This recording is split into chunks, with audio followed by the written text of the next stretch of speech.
Once you've played Phantom Forces for a good amount of time, you may have come to notice that high ranks and people who play at the highest levels of the game all seem to only use a very small handful of secondary weapons.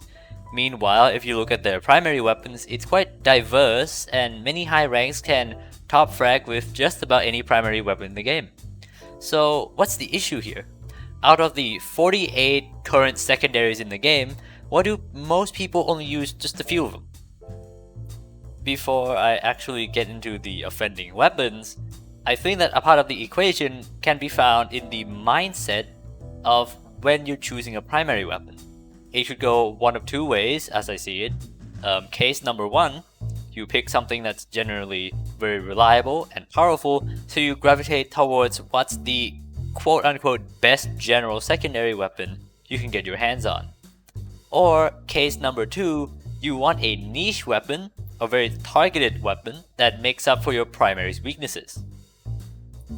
For the first case, where you gravitate towards the general best secondary weapon, it always ends up half the time as either the big three hand cannons, the Desert Eagle Mark 19, the Executioner, and the Grizzly, and the other half of the time, it's a low recoil machine pistol for people who can't aim that well. Now, why is this?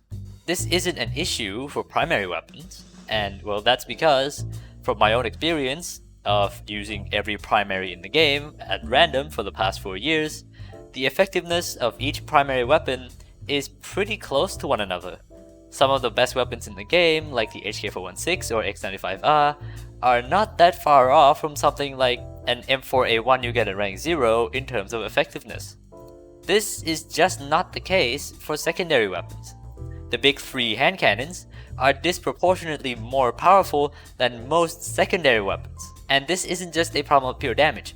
These hand cannons can one-shot people, and this results in the enemies just not having any time to react whatsoever, unlike lower caliber pistols you get at lower ranks. Full auto machine pistols, on the other hand, are infinitely easier to use than said lower caliber pistols, and are faster half the time. This problem extends into the opposite direction as well, as secondaries contain some of the worst weapons in the game that are so bad they are relegated to meme use only. Things like the Zip 22, the GB 22, and the coil gun have no use whatsoever.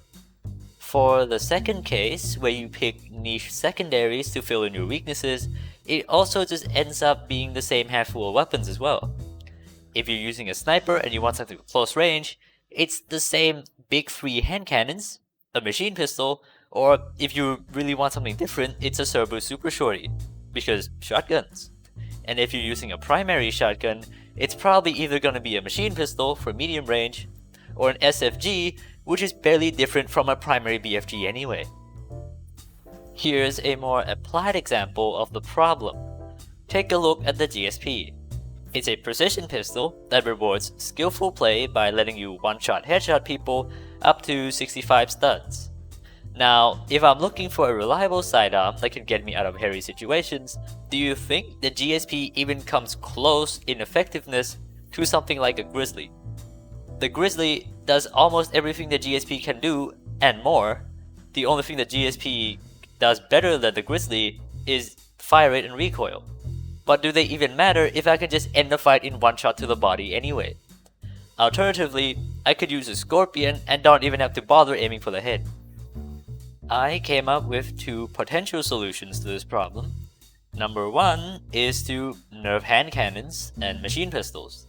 This will undoubtedly make people upset, and it's a controversial opinion for sure, but I believe that the game would be healthier this way. The big three hand cannons would lose their ability to one-shot body shot people, but instead be able to two-shot people at a much longer range. Machine pistols could have their recoil and range nerfed. I prefer nerfing because I genuinely believe that these weapons are unfair, especially the hand cannons. Imagine you and your teammates are fighting, say, a rank 200, and said rank 200 runs out of primary ammo. This, ordinarily, should be a prime opportunity to take them out while they only have a pistol, which is supposed to be a weaker backup weapon. Instead, the rank 200 flies around the corner and one-shots everybody involved with a hand cannon. Or they pull out a machine pistol and it's basically a second primary weapon.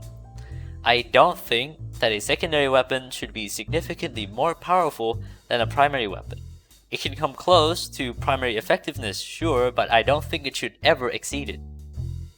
The other solution is to just do the opposite and buff every other pistol and secondary weapon.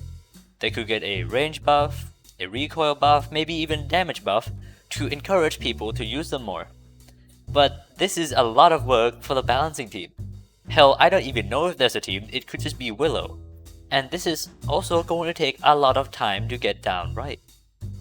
Finally, to close out this video, I'd like to say that we've never needed one-shot hand cannons or really good machine pistols.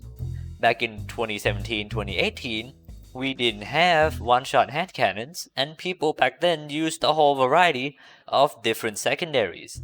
I personally used an M45A1, and there were people who used the sawed-off, the pre-nerfed SIP-22, and even the Obres.